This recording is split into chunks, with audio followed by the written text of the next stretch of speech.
I thought I had it all together, but I was led astray the day you walked away. You were the clock that was ticking in my home. Changed my state of mind when love's so hard to find. No, no, Mom. Listen, Mom. Look, I have this huge project that I need to go do. No, no, I don't have time to eat your dinner casserole. Casserole for dinner? Seriously? That's the best you can come up with? Seriously, Mom? Okay, fine. Maybe later. Okay, love you too, Mom. Jeez. Always nagging. I'm like, I swear. Oh. Oh, hey, yeah. Oh, not that? Nothing. That wasn't anything. Don't worry about that. What, you never seen a talking puppet before?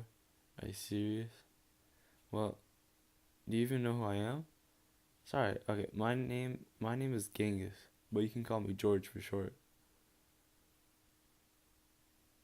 Okay, okay, listen, I'd love to stick around, but I have this WAP video that I need to go do. Yeah, today's just not my day. Well, I mean, I'm doing Key Concept 3.1, so, I mean, I guess you can stick around and watch. Yeah, sure. Let me just go change out my outfit real quick. Alright, cool? Alright, peace.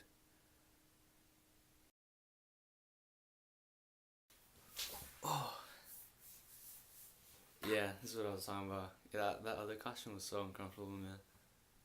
Well, I mean, my arm's working out, so. What were we talking about? Oh, right, right. Well, I mean, if you want to know more about expansion and intensification of communication in exchange networks, you certainly come to the right place, man. The main takeaway from 3.1 is that innovations in transportation and mercantile practices led to the expansion and development of commercial networks like the Silk Road, Trans-Saharan Network, and Indian Ocean Network. Yeah, my main area of focus will be the Silk Road and the Indian Ocean Network because they both deal with Central and Southeast Asia. Well, the Silk Road spanned from South Asia to the Mediterranean, and also the Silk Road was used to transport luxury goods, and surprisingly, um, they weren't just used for trading. They also helped diffuse important technologies like paper making, gunpowder, and even silk. Yeah, silk, right? Well, goods weren't the only things that were spread. I mean, disease, for example. You know the Black Plague. Yeah, it's bubonic. Yeah, that one. It decimated about one third of the people spanning from Asia to Western Europe, so it was pretty devastating. Oh, also, religion. Religion was also spread throughout using the Silk Road. I know Islam was one of the religions that was quickly spread during this time. Yeah, it was pretty easy because merchants traveled all along the Silk Road, taking their religion with them.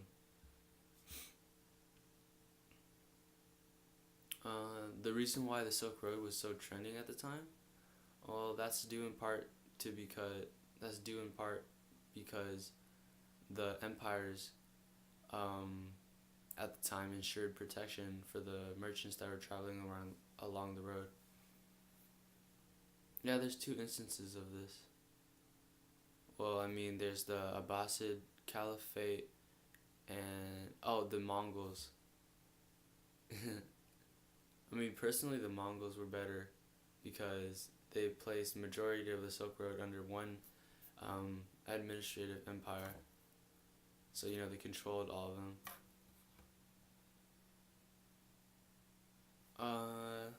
The Indian Ocean Network. Well, this one again was also a trading network, except it spanned from Southeast Asia towards East Africa, about East Africa, yeah.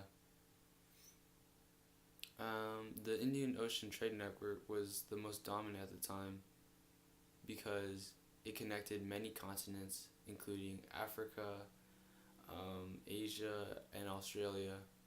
Those were the major continents surrounding the Indian Ocean. So it definitely helped trade.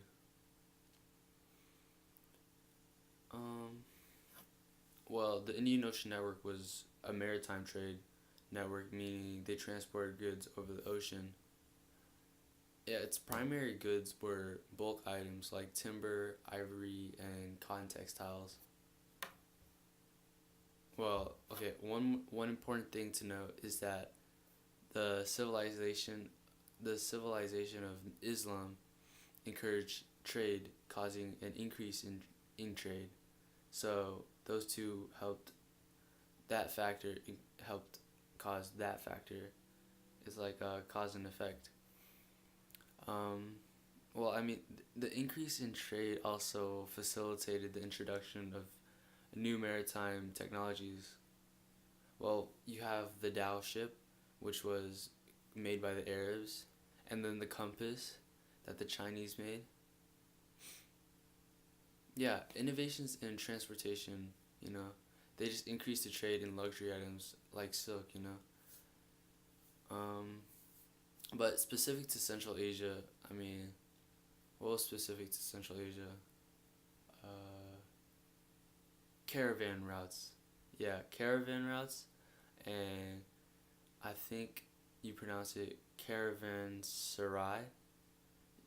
Caravanserai were the lodges where people could stay, people traveling along the Silk Road. So they were used to accommodate for the merchants.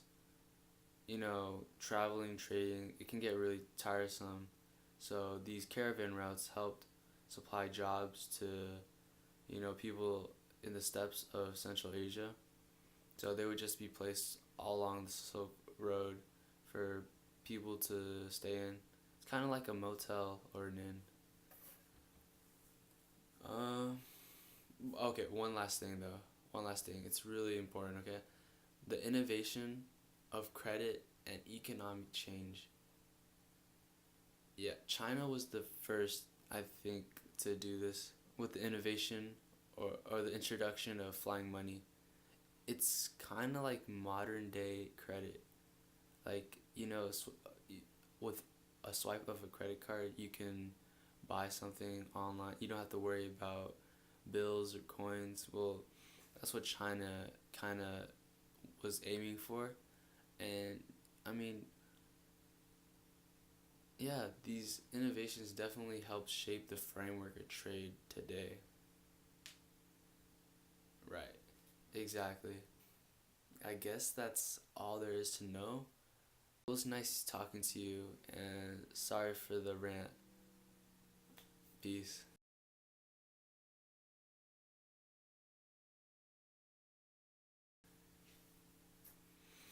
If that wasn't recording, I'm pissed. Oh my god.